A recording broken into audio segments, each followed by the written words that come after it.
بسم اللہ الرحمن الرحیم۔ بانو قدسیہ فرماتی ہیں کہ ناروال کی رہنے والی نازیہ کو کینسر ہوا تو اس کا شوہر اسد اسے بتائے بغیر چھوڑ کر دبئی چلا گیا۔ وہ اسد کا انتظار کرتی رہی کہ کب وہ بچوں کے لیے کھانا لے کر آئے گا۔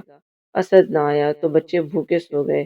نازیہ کی حالت دن بدن اتنی بری ہوتی گئی کہ وہ چلنے پھرنے سے قاصر تھی اور بچے لوگوں کے گھروں میں جھانکتے رہتے کہ کہیں سے کوئی روٹی مل جائے۔ گلی کے کونوں میں سے جو چیز کھانے کو مل جاتی، چاہے وہ کسی بھی شکل میں ہوتی، وہ بیچارے بچے کھا کر اپنا پیٹ بھرتے۔ یوں 5 سال گزر گئے تو اسد کو لگا کہ اب تک تو نازیہ مر چکی ہوگی اور وہ پاکستان واپس آیا تو جیسے ہی گھر میں قدم رکھا اس کی روح کانپ گئی۔ ارے تو ابھی تک یوں ہی بستر توڑ رہی ہے، تجھے کتنی مرتبہ کہا ہے کہ میرے آنے سے پہلے گرم گرم چپاتی توے پر ڈال دیا کر۔ ایک ایک تو تھکا ہارا کام سے گھر آتا ہوں، سارا دن کا بھوکا، ہوٹل سے بھی کچھ لے کر نہیں کھاتا کہ جو پیسے بچیں گے اسے تجھے اور تیری اس نکمی حرام اولاد کو رات کا کھانا کھلا دوں گا، اور تو ہے کہ تجھے میری فکر ہی نہیں، جب دیکھو بستر پر پڑی اونگتی رہتی ہے۔ یہ نہیں کہ شوہر گھر آ رہا ہے اس کے لیے کچھ کھانا ہی بنا دوں۔ اسد مارے غصے کے اس کے اوپر کھڑا تھا، مگر نازیہ کو تو اس قدر تیز بخار تھا کہ وہ اپنے منہ سے کچھ بول بھی نہیں پا رہی تھی۔ اس کا چہرہ بخار کی حدت سے سرخ ہو رہا تھا اور لب کب کپا رہے تھے۔ وہ کچھ کہنا چاہتی تھی مگر زبان ساتھ ہی نہیں دے رہی تھی۔ اسد کی آج ٹھیکیدار نے بہت بے عزتی کی تھی اور وہ ادھر سے ہی بلبلایا ہوا تھا گھر میں داخل ہوا تھا۔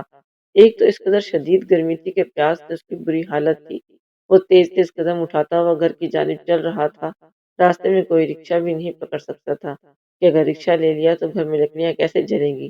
جب تک گھر پہنچا پیاس سے بےحال ہو چکا تھا۔ گھر میں داخل ہوتے ہی اس نے سب سے پہلے صحن میں رکھے ہوئے کچی مٹی کے گھڑے کو دیکھا۔ پاس ہی اسٹیل کا گلاس پڑا ہوا تھا۔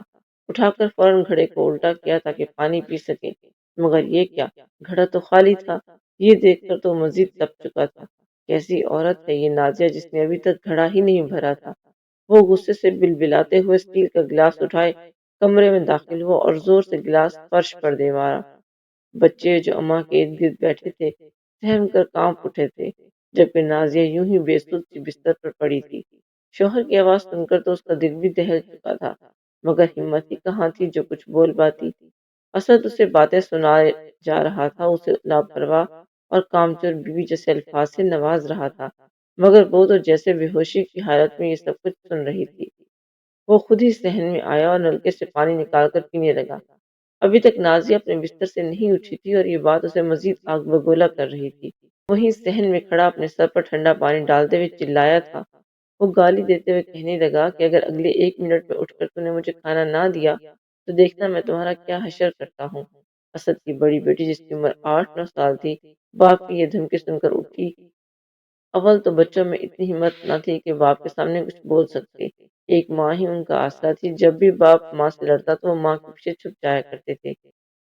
پہلی مرتبہ اس کی بڑی بیٹی کوثر فوراً بھاگ کر آئی اور کہنے لگی کہ ابا اماں کو کچھ مت کہو، اماں نے کچھ نہیں کیا، میں روٹی بنا کر دے دیتی ہوں، انہیں بڑا ہی تیز بخار ہے صبح سے، وہ یوں ہی لیٹی ہیں، انہوں نے صبح سے کچھ بھی نہیں کھایا نہ ہی پانی پیا ہے، اب اماں سے غصہ نہ ہو، ان کے لیے کوئی دوا لا دے۔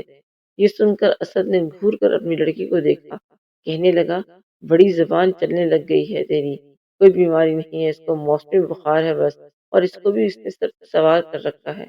ارے گھر میں کرتی کیا ہے، یہ چھوٹا سا تو گھر ہے جہاں سے اس نے کبھی جھاڑو تک نہیں لگایا، یا سارا وقت گھر میں بیٹھی رہتی ہے، ایک کھانا وقت پہ بنا کر دینا ہوتا ہے، اس پر بھی اس کے نخرے ہوتے ہیں۔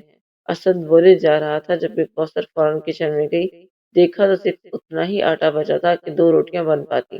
آج تک اس نے روٹی نہیں بنائی تھی مگر بنانا ضروری تھی، ورنہ ابا تو نہ جانے کیا فساد کھڑا کر دیتا۔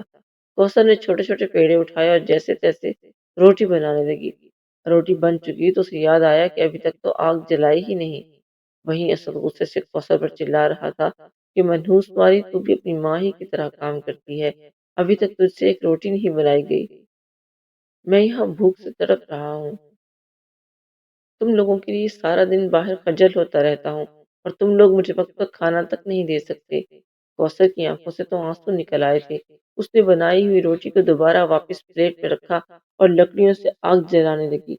مٹی کا تیل بھی ختم ہو چکا تھا، آگ جل نہیں رہی تھی، الٹا دھواں ہی دھواں ہو رہا تھا۔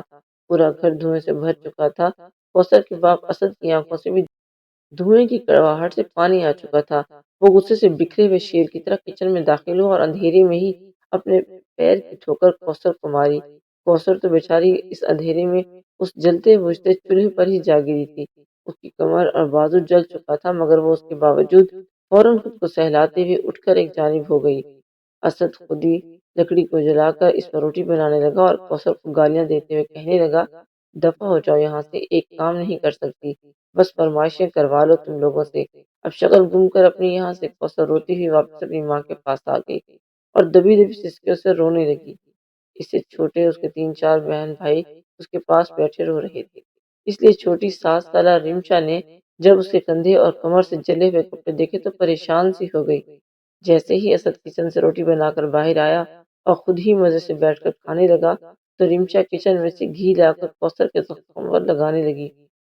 کچھ ہی دیر بعد بڑی مشکل سے نازیہ دھیمی آواز میں پانی مانگنے لگی۔ کوثر نے جب یہ سنا تو اٹھ کر باہر گئی اور پانی لا کر ماں کے لبوں کو لگایا۔ پانی پی کر نازیہ کو تھوڑی بہت طاقت ملی تھی، اسے شدید کمزوری محسوس ہو رہی تھی۔ اسد کھانا کھا کر وہیں چارپائی پر لیٹ چکا تھا، اس کے پاس ہی آدھی روٹی بچی پڑی تھی۔ بھوک تو بچوں کو بہت لگی ہوئی تھی، مگر ماں کی حالت دیکھی تو بچوں نے وہ روٹی لا کر ماں کو کھلانا شروع کر دی۔ کھانا کھا کر اس کی آنکھیں کچھ کھلی تھیں، بخار کی حدت بھی کچھ کم ہوئی تھی تو اس نے کوثر کو ایک نظر دیکھا۔ اس کا وجود جھلسا ہوا تھا۔ اس نے بچوں سے دریافت کیا تو کچھ دیر پہلے جو کچھ ہوا تھا بچے وہ سب ماں کو بتانے لگے۔ نازیہ کو تو غصہ آ چکا تھا، وہ کہنے لگی کہ یہ باپ ہے یا حیوان، کوئی جانور بھی اپنے بچوں کے ساتھ ایسا سلوک نہیں کرتا۔ مجھ پر نہ صحیح کم از کم اپنے بچوں پر تو رحم کر لیا کرو۔ نازیہ کو بولتا سن کر اسد کمرے میں چلا آیا اور ایک مرتبہ پھر اس پر چلانے لگا۔ دونوں کے بیچ لڑائی شروع ہو چکی تھی اور بچے ایک طرف بیٹھے رو رہے تھے۔ اسد کہنے لگا کہ جب مجھے کھانا بنا کر دینے کا وقت تھا تب تو آزمری پڑی تھی، اور اب جب میں خود ہی بنا کر کھا چکا ہوں تب تم میں جان آ گئی ہے۔ نازیہ رونے لگی تھی، کہنے لگی کہ تم مجھے ڈاکٹر کے پاس کیوں نہیں لے جاتے؟ نہ جانے مجھے کیا ہوتا جا رہا ہے، میری طبیعت دن بدن خراب ہوتی جا رہی ہے، نہ میری آنکھیں کھلتی ہیں اور نہ ہی مجھ سے کوئی کام ہوتا ہے۔ تم میرا علاج کراؤ گے تو ہی میں تمہارے کام کر پاؤں گی۔ اسد خاموشی سے وہاں سے نکل چکا تھا۔ اسے صرف خود سے مطلب تھا، بیوی بچوں سے تو اسے کوئی سروکار ہی نہ تھا۔ بچے پیدا کر کے تو جیسے اس نے نازیہ پر کوئی احسان ہی کیا تھا، جو ایک وقت کا کھانا لا کر دے دیتا اس پر بھی 100 باتیں سنایا کرتا تھا، اور بچے روتے سے سکتے ہوئے وہ کھانا کھا لیا کرتے تھے۔ نازیہ کی طبیعت بےحد خراب ہو رہی تھی، یہ دیکھ کر اسد کو اس پر ترس آنے لگا۔ ایک روز اسے کہنے لگا کہ چلو میں تمہیں بڑے ڈاکٹر کے پاس لے جاتا ہوں، تاکہ پتہ تو چلے کہ آخر تمہیں کیا بیماری ہے بھی یا تم صرف ڈرامے بازیاں کرتی ہو۔ نازیہ کا دل تو کٹ کر رہ چکا تھا، مگر خیر کر بھی کیا سکتی تھی، وہ شوہر کے ساتھ ڈاکٹر کے پاس چلی گئی۔ ڈاکٹر نے جب نازیہ کی حالت دیکھی اور پھر چند سوالات کرنے کے بعد ٹیسٹ لکھوائے، بعد میں جب کچھ ٹیسٹ لکھوائے ان کی رقم کافی زیادہ تھی۔ اسد نے تو ہاتھ اٹھا دیے تھے، کہنے لگا میرے پاس اتنی رقم نہیں جو میں تمہارے اوپر لگاتا پھروں، گلے میں جو سونے کا ہار پہن رکھا ہے وہی اتار کر دے دو، بیچ کر تمہارا ٹیسٹ کرا لوں گا۔ وہ نازیہ کی مرحومہ ماں کی نشانی تھی، مگر کیا ہو سکتا تھا، وہ ہسپتال میں موجود تھے، اس لیے اس نے وہ اتار کر اپنے شوہر کو دے دیے، جسے بیچ کر نازیہ کے ٹیسٹ کروائے۔ جب ٹیسٹ کی رپورٹ آئی تو نازیہ گھر ہی پر موجود تھی۔ اسد خود ہی مزدوری کرنے کے بعد ڈاکٹر سے رپورٹ لینے گیا تھا، تو ڈاکٹر نے جو بات اسے بتائی وہ سن کر ایک پل کو ساکت رہ گیا تھا۔ ڈاکٹر کہنے لگا کہ نازیہ کو کینسر ہے، آپ کو جلد از جلد اس کا علاج کروانا شروع کرنا ہوگا، ورنہ ان کی جان کو خطرہ ہو سکتا ہے اور پھر ہم آپ کی کوئی مدد نہیں کر سکیں گے۔ تمام تر ڈاکٹر کی ہدایات سننے کے بعد ڈاکٹر نے اسے دوائیوں کی پرچی دی تھی، وہ ساری دوائیاں کم و بیش 15 سے 20 ہزار کے درمیان تھیں۔ اس نے ڈاکٹر سے دوائیوں کی پرچی لے لی اور ہسپتال سے باہر نکل آیا۔ ایک پل کو تو اس کا وجود کانپا تھا، بھلے ہی وہ ذرا غصے کا تیز تھا اور نازیہ کو باتیں سنایا کرتا تھا، مگر جو بھی تھا وہ اس کی بیوی تھی۔ زندگی کے 10 12 سال نازیہ کے ساتھ گزرے تھے، شکل و صورت کی بھی بڑی ہی اچھی تھی، مگر جب سے یہ بیماری اسے لگی تھی اس کا رنگ سانولا سا ہوتا چلا جا رہا تھا، وہ کافی کمزور اور ہر وقت بجھی بجھی سی رہنے لگی تھی۔ پہلے جیسی رونق اس کے چہرے پر نہیں رہی تھی، اور ویسے بھی جس غربت کی چکی میں وہ پس رہے تھے، ایسی حالت میں بھلا کیسے پیار و محبت اور اتفاق یاد رہتا ہے۔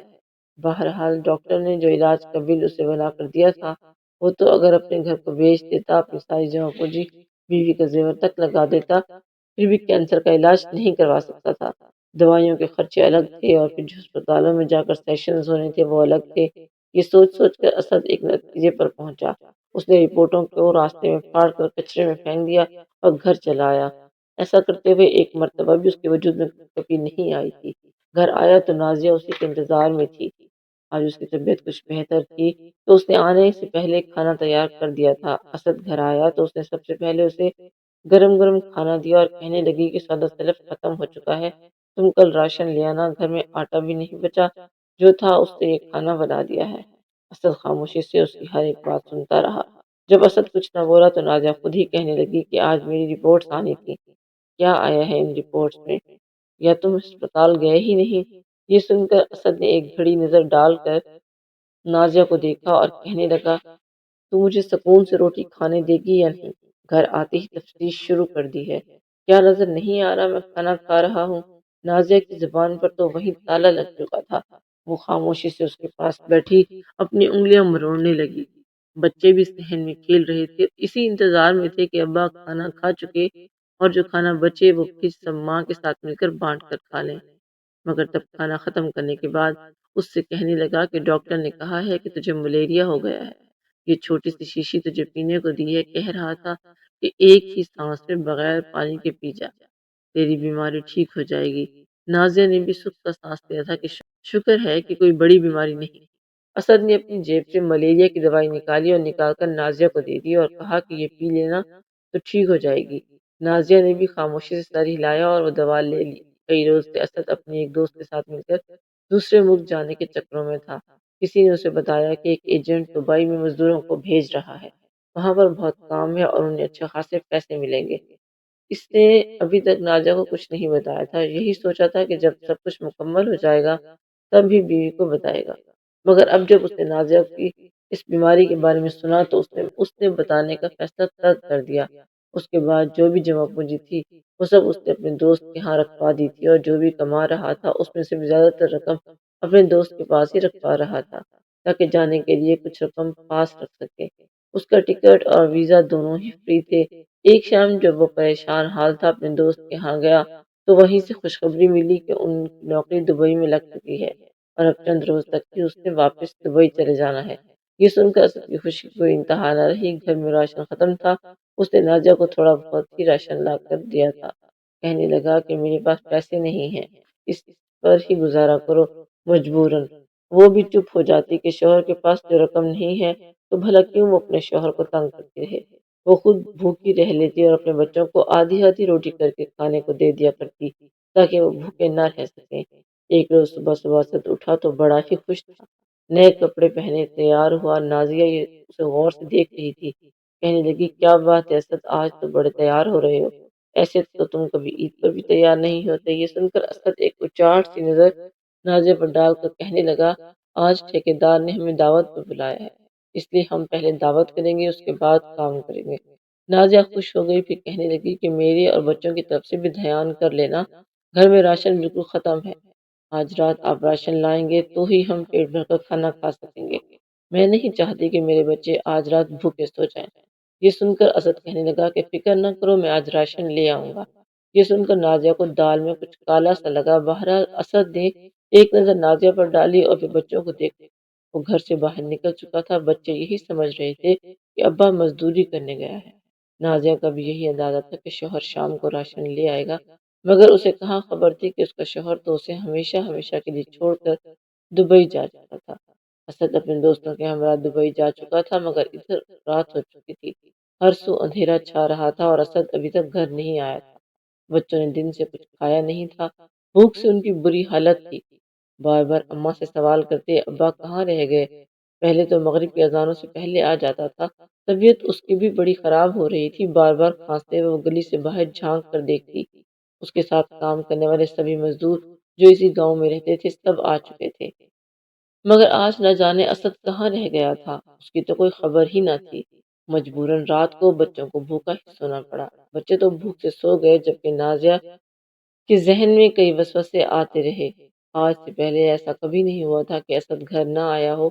پہلے تو اسے یہ پریشانی ہوئی کہ کہیں اسد کو کوئی نقصان نہ پہنچا ہو، مگر جب اس نے پڑوس کے شفیق بھائی سے پوچھا کہ اسد کہاں ہے، وہ کل رات سے گھر ہی واپس نہیں آیا، تو وہ کہنے لگا پتہ نہیں، وہ تو کل کام پر بھی نہیں آیا تھا، بلکہ کل ہی ٹھیکیدار سے بات کر کے کام چھوڑ کر جا چکا ہے۔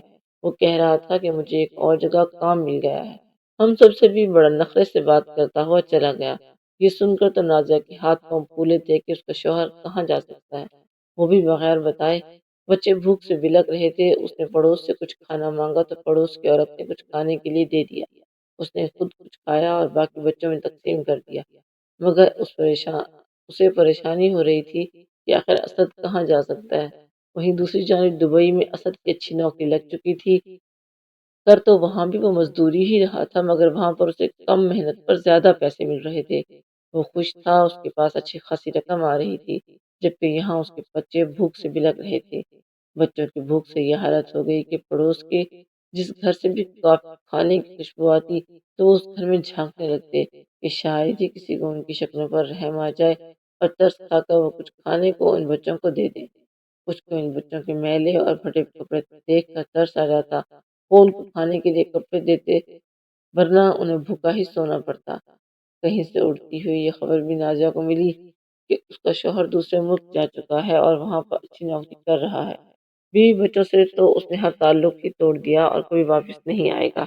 یہ سن کر اس رات نازیہ بہت روئی تھی کہ اس کے شوہر نے اس کے ساتھ اتنا بڑا دھوکا کیا۔ اسے کینسر تھا، اسے ابھی بھی نہیں پتا تھا۔ اسے اپنے بچوں کا مستقبل سیاہ نظر آنے لگا تھا، کیسے ان کی ذمہ داری اٹھا سکے گی۔ اسے اپنے شوہر سے نفرت محسوس ہو رہی تھی۔ وقت گزرتا گیا اور یوں 5 سال مکمل ہو گئے۔ وہیں اسد جو پیسے کی رنگینیاں دیکھ دیکھ کر بالکل ہی بھول چکا تھا کہ اس کی ایک بیوی اور بچے بھی ہیں۔ 5 سال مکمل ہوئے تو مالک نے پرانے ورکرز کو شک کی بنیاد پر نکال دیا، جس میں اسد بھی شامل تھا۔ اس کے ذہن میں نازیہ کا چہرہ ابھرا، کہنے لگا اب تک تو نازیہ مر چکی ہوگی اور نہ جانے اس کے بچے کہاں گلیوں میں بھٹک رہے ہوں گے، زندہ بھی ہوں گے یا نہیں۔ بہرحال اسے اس بات سے کوئی فرق نہیں پڑتا تھا۔ وہ 5 سال بعد پاکستان لوٹا تو سیدھا اپنے گھر چلا آیا۔ جیسے ہی گھر کے دروازے میں قدم رکھا، اسے جو منظر دکھائی دیا، اس کے پیروں کے نیچے سے زمین نکل چکی تھی۔ کیا یہ اس کا گھر تھا؟ اس کا گھر تو کچے صحن والا تھا، کھلی سی جگہ تھی، صرف ایک ہی کمرہ بنا تھا، وہ بھی مٹی اور اینٹوں کا۔ اس کی تو اتنی حیثیت ہی نہ تھی کہ کمرے کو پلستر ہی کرا سکتا، مگر یہاں تو فرش پر ماربل لگی ہوئی تھی، سامنے بڑا ہی خوبصورت پھول پودوں سے سجا ہوا تھا، اور پھر خوبصورت کشادہ لان جہاں سے ایک قطار میں بہت ساری سیاہی مشینیں پڑی تھیں۔ ہر مشین کے آگے کرسی پڑی تھی اور وہاں پر گاؤں کی بچیاں بیٹھی ہوئی سلائی سیکھ رہی تھیں۔ کرسی پر بیٹھی نازیہ سب کو ہدایت دے رہی تھی، جبکہ وہیں صحن میں ایک جانب قالین پر کچھ لڑکیاں بیٹھی سلائی کڑھائی کا کام کر رہی تھیں۔ نازیہ جو ان بچیوں میں ہی مگن تھی، دروازے پر کھڑے اپنے شوہر کو دیکھا تو پلکیں چپکانا ہی بھول گئی۔ اسد چلتا ہوا نازیہ کے پاس آیا اور کہنے لگا کہ نازیہ تم زندہ ہو، تم مری نہیں، تمہیں تو کینسر تھا نا؟ میں نے تو سوچا تھا کہیں تم مر چکی ہوگی۔ اگلے ہی پل سناٹے دار تھپڑ اسد کے چہرے پر لگ چکا تھا۔ گاؤں کی ساری لڑکیاں اس کی جانب دیکھنے لگی تھی۔ نازیہ کہنے لگی کیوں آئے ہو تم واپس؟ دفع ہو جاؤ اس گھر سے، تم دوبارہ یہاں پر قدم مت رکھنا، ورنہ تمہیں پولیس کے حوالے کر دوں گی۔ اگلے ہی لمحے سناٹے دار تھپڑ اس کے چہرے پر لگ چکا تھا۔ گاؤں کی ساری لڑکیاں اس کی جانب دیکھنے لگی تھی۔ نازیہ یہ کہنے لگی کیوں آئے ہو تم واپس؟ دفع ہو جاؤ اس گھر سے، دوبارہ یہاں پر قدم مت رکھنا، ورنہ تمہیں پولیس کے حوالے کر دوں گی۔ کوئی رشتہ نہیں ہے تمہارا ہم سے۔ اسد تو بوکھلا چکا تھا۔ کیا یہ وہی نازیہ تھی جسے وہ بیماری کی حالت میں چھوڑ کر گیا تھا؟ بیوی کا روب و جمال دیکھ کر تو اسے پریشانی سے ہونے لگی تھی۔ وہ بیوی سے معافی مانگنے لگا، کہنے لگا کہ میری بات تو سنو، میں تم لوگوں کے لیے بہت کچھ لایا ہوں۔ میں تو تم لوگوں کے لیے باہر گیا تھا، مگر نازیہ نے ہاتھ اٹھا کر چپ کروا دیا۔ کہنے لگی کہ میرا اور میرے بچوں کا تمہاری ذات سے کوئی واسطہ نہیں۔ تم جس حالت میں ہمیں چھوڑ کر گئے تھے وہی اصل ثبوت ہے کہ تمہیں ہماری کتنی فکر تھی۔ ان کے گھر سے شور کی آوازیں سن کر محلے والے بھی اکٹھے ہو چکے تھے۔ جب اسد کو وہاں دیکھا گیا تو ہر کوئی لان تان کرنے لگا اور دھکے دے کر اسے گاؤں سے باہر نکالنے لگا۔ کہنے لگے کہ خبردار، جو تم نے نازیہ کو دوبارہ ڈرانے دھمکانے کی یا اس گھر میں داخل ہونے کی کوشش کی۔ اسد تو سر پکڑ کر بیٹھ چکا تھا۔ اب گاؤں والوں سے پتہ چلا کہ اس کے جانے کے بعد نازیہ نے اپنے بچوں کی خاطر لوگوں کے کپڑے سلائی کرنا شروع کر دیے تھے۔ وہ اس قدر اچھی سلائی کرتی تھی کہ گاؤں کی لڑکیاں اس کے پاس کپڑے سلائی کڑھائی سیکھنے کے لیے آتی تھیں۔ ایک ادارے کی میڈم بھی اس کے پاس آئی اور اسے اپنے ادارے میں سلائی کڑھائی سکھانے والے ٹیچر کے طور پر رکھ لیا۔ وہ ہفتے کے 6 دن وہاں پر سکھاتی اور پھر اتوار والے دن گاؤں کی بچیوں کو سلائی کڑھائی سکھایا کرتی۔ اس کے بچے بڑے اچھے اسکولوں میں پڑھ رہے تھے۔ رہی بات اس کے کینسر کی تو وہ تو خود بخود ہی اس کے جسم سے ختم ہو چکا تھا۔ جس قدر بھوک اور افلاس اس نے کاٹی تھی، اس کے جسم میں موجود کینسر کے سارے جراثیم خود ہی ختم ہو چکے تھے۔ اب اسد پچھتا رہا تھا۔ دبئی جانے کا بھی سوال پیدا نہیں ہوتا تھا کیونکہ اس جاب سے ہاتھ دھو بیٹھا تھا۔ چند دن وہ اسی گاؤں کے لوگوں اور گلیوں میں پھرتا رہا۔ ایک دن اس کا ایک گاڑی کے ساتھ ایکسیڈنٹ ہو گیا اور اس کی دونوں ٹانگیں ٹوٹ گئیں۔ گاڑی والا کوئی نیک آدمی تھا، وہ اسے اٹھا کر ہسپتال لے گیا۔ چند عرصہ وہ ہسپتال میں رہا اور بعد میں شہر میں بھیک مانگنے لگا۔ فقط 3 سال کے بعد یہ اپنی موت آپ مر گیا۔ آپ رشتہ داروں اور اپنوں سے خود کو بچائیں اور میری ایک بات پلے سے باندھ لیں، زندگی میں کوئی بھی شخص آپ کو کسی بھی جگہ پہ چھوڑ جائیں تو اس کا رونا وونا شروع نہ کر دیں، بلکہ خود پر بھروسہ کیجیے اور اللہ سے مدد مانگیے۔ آپ ضرور کامیاب ہوں گے۔ ہمیشہ اپنے ارد گرد، اپنے محلے، اپنے گاؤں میں نظر رکھیے۔ جو بچے یتیم ہیں، جو عورت بیوہ ہے، جو لوگ اس قدر غریب ہیں کہ 2 وقت کی روٹی نہیں کھا سکتے، آپ ان کی کفالت کریں۔ جس قدر ممکن ہو، جتنی توفیق رکھتے ہوں ان کی کفالت کریں۔ اس طرح کی خدمات سے آپ کی دنیا اور آخرت کی پریشانیاں، بیماریاں، مصیبتیں دور ہو جائیں گی انشاءاللہ۔